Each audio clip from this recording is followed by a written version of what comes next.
Welcome to Storytime with Farkit. Today's tale is more than just a story, it's a journey that reminds us of an important truth. Dignity and respect are not things anyone can take away, no matter what life throws at you. So, sit back, relax, and prepare for a story that will leave you thinking long after it's over. It was a bright and sunny morning in Dallas, a city buzzing with life and ambition. Jason Taylor, a calm and self-assured young man in his late 20s, made his way to Dallas-Fort Worth International Airport.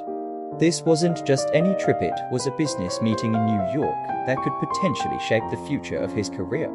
What most people didn't know about Jason was that he was the son of Robert Taylor, one of the most influential businessmen in America. But Jason preferred to keep that detail hidden. He had always believed in earning respect through his own actions, not his father's name. That's why he dressed simply in a black hoodie, jeans and sneakers, blending seamlessly with the crowd at the airport. As Jason moved through the terminal, he noticed how ordinary the day seemed. No one paid him much attention, and he liked it that way. He checked in, passed through security, and eventually boarded his flight. But little did he know, this seemingly routine journey was about to take an unexpected turn. At the entrance of the plane, Jason was greeted by Emily Banks, a young flight attendant with sharp features and an even sharper attitude. Her eyes barely lifted to meet his as she said curtly, "Your seat is in the back." Jason frowned slightly but kept his tone polite as he showed her his boarding pass. "Actually, I'm in seat 1A, first class." Emily's reaction was less than professional. She sighed dramatically, rolling her eyes. "Are you sure you can afford this seat?"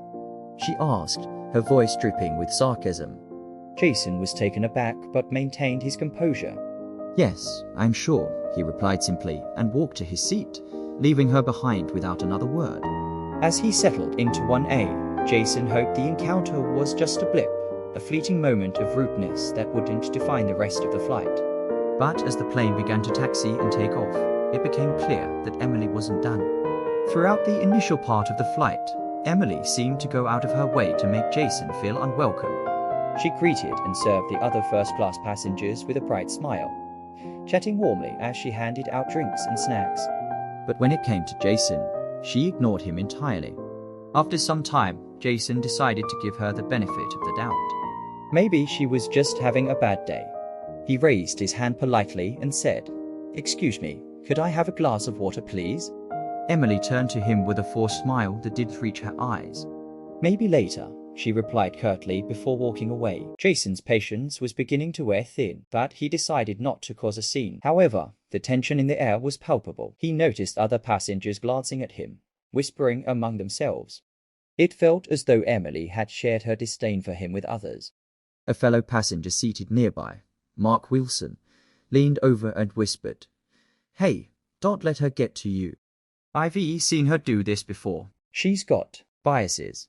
Jason nodded, grateful for Mark's support, but the situation continued to gnaw at him.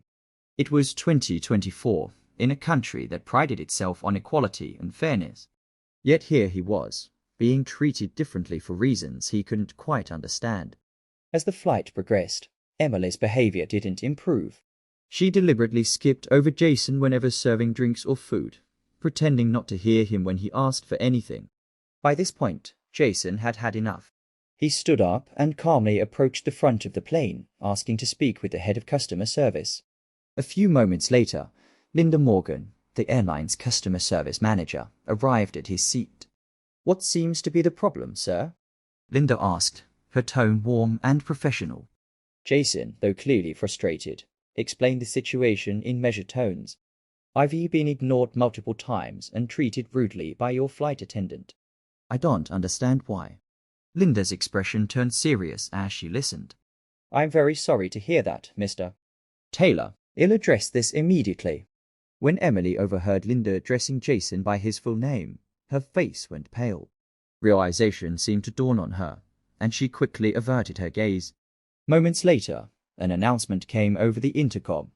"Ladies and gentlemen, we apologize for any inconvenience. We've been informed of a customer service issue and are working to resolve it. Thank you for your patience."